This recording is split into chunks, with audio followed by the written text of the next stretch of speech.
इसी तरह नए नए वीडियो के लिए हमारे चैनल को सब्सक्राइब ज़रूर करें और इस वीडियो को ज़्यादा से ज़्यादा शेयर ज़रूर करें ताकि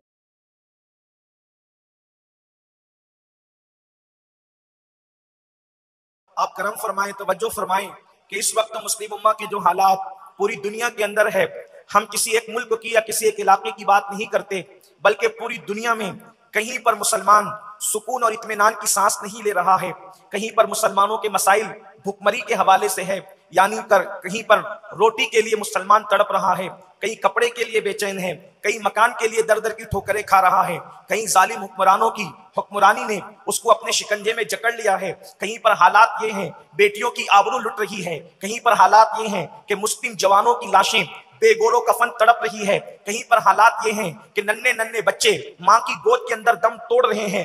और फिर से करबला के उस मंजर को गोया के दोहराया जा रहा है कि फिर कोई अली असगर से किसी मां की गोद उजड़ती नजर आ रही है, किसी मां की गोद सुनी सुनी होती नजर आ रही है। यकीनन बड़े बड़े मुफक्किरीन इस बात के हवाले से मसाइल का इदराक करके उम्मत को बता रहे हैं। पूरी दुनिया मरसिया खा है कि मुसलमान मसाइल का शिकार है, मुसलमान मसाइल का शिकार है, मुसलमान मसाइल का शिकार है। लेकिन मैं एक बात अपने जवानों से कहना चाहता हूं, मेरे प्यारे आका सल्लल्लाहु अलैहि वसल्लम के प्यारे दीवानों, आप मुझे ये बताएं कि हमने ये वाकयात सुन रखे हैं, हमने ये वाकयात सुन रखे हैं कि जब भी मुसलमान पर बुरा वक्त आता है तो आसमान से मदद के काफिले उतरते हैं। कभी जिब्रील हजारों मलाइका को अपने साथ लेकर के जमीन पर आते हैं और फिर मदद किया करते हैं। ये कोई कहानी किस्सा नहीं, बल्कि ये सिहा की रिवायतों में मौजूद है कि जब भी अल्लाह अकबर सिद्दीक अकबर समेत असहाब जब बद्र में बेसरो सामान नजर आए तो उस वक्त मलाइका जो है गोया कि अपनी तस्बीगाहों को छोड़ करके मलाइका मैदान के अंदर आकर के मुसलमानों के साथ उनकी इमदाद के लिए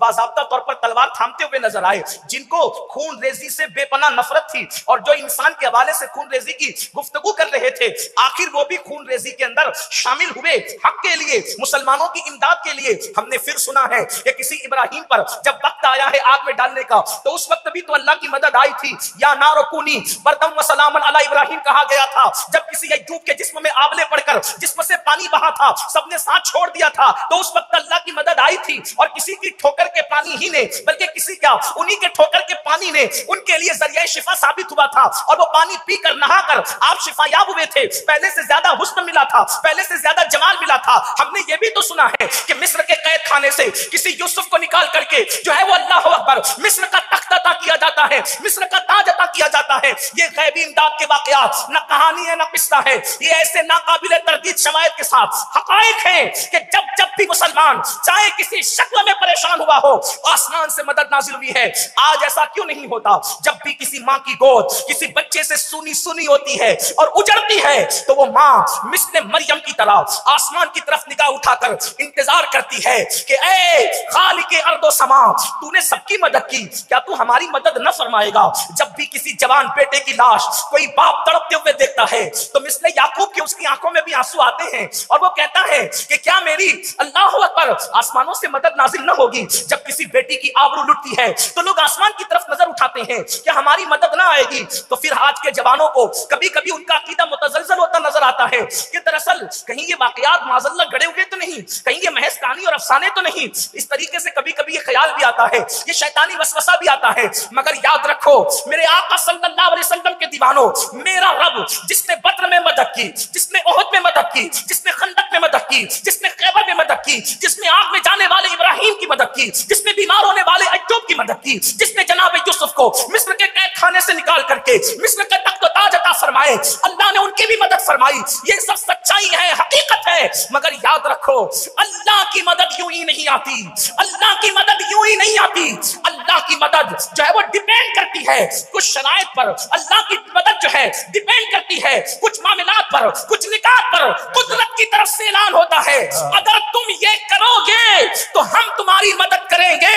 अब अगर अल्लाह की मदद चाहते हो तो आसमानों की तरफ हसरत से नजर उठाने की जरूरत नहीं है। कुरान मुकद्दस में कंडीशन लगाई, अगर कल्बा चाहते हो, अल्लाह की मदद चाहते हो, अल्लाह की नुसरत चाहते हो, अल्लाह की इमदाद चाहते हो तो कुरान कहता है वला तहीनु वला तहज़नु, घबराने की जरूरत नहीं है, मायूस होने की जरूरत नहीं है, गम करने की जरूरत नहीं है। अगर तुम गलबा चाहते हो खुदा की मदद के साथ, वअंतुमुल आलून, तुम ही बुलंद रहोगे, तुम ही गलबा पाओगे।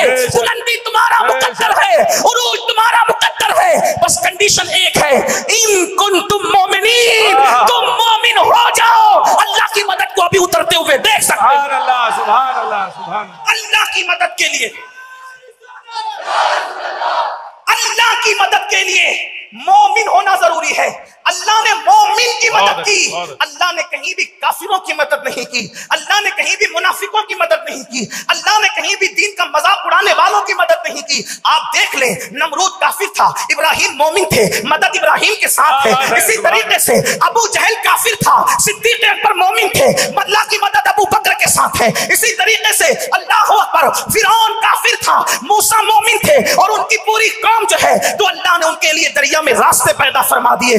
बहुत लंबी चौड़ी मैं तमहीद की तरफ जाने की बजाय अब पता चला मोमिन के लिए मदद आती है, गैर मोमिन के लिए मदद नहीं आती। अब मैं आपसे पूछना चाहता हूं, अल्लाह की मदद तलब करने वालों, खुदा की इमदाद के तालिबों, क्या हम मोमिन हैं? क्या हम मोमिन हैं?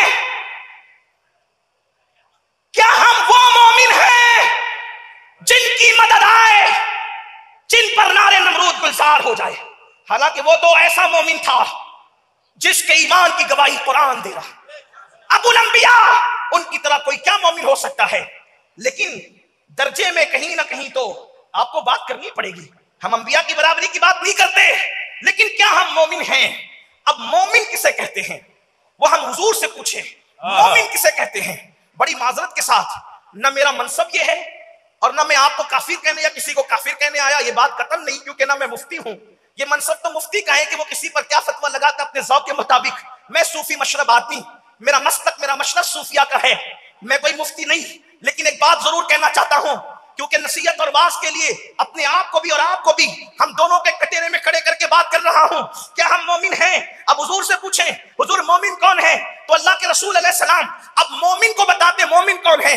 मैं सिर्फ ये कहने आया हूं, अगर आज मेरी कौम वैसी मोमिन बन जाए जिसे कुरान ने मोमिन कहा, मेरी कौम ऐसी मोमिन बन जाए जिसे हदीस ने मोमिन कहा, ऐसी मोमिन बन जाए जिसे असहाब मोमिन मानते थे, ऐसी मोमिन बन जाए जिसे अहले बैत मोमिन मानते थे, आज भी आसमान से अल्लाह की इज्जत की कसम, अल्लाह के घर में इन अल्लाह वालों के बीच में बैठ करके बोल रहा हूं, खुदा की मदद को आसमान से उतरता हुआ न देखो तो फिर कहना ये वक्त के तागूत, ये वक्त के फिरौन तुम्हारी ठोकरों में ना जाए तो फिर कहना। बस शर्त यह है कि मोमिन बन जाओ। और मोमिन कौन होता है? मेरे आका फरमाते हैं, ला युमिनु अहदुकुम हत्ता अकूना युकाल इन्नहु मजनून, कि मोमिन की शान यह है कि जब मोमिन के इश्क़े मुस्तफा को लोग देखते हैं, जब मोमिन की मोहब्बत रसूल को देखते हैं, तो लोग इश्क़े मुस्तफा में उसको इतना गुम पाते हैं कि लोग उसको पागल कहने पे मजबूर हो जाते हैं। आका फरमाते हैं, जब तक तेरे इश्क़े रसूल को देखकर लोग तुझे पागल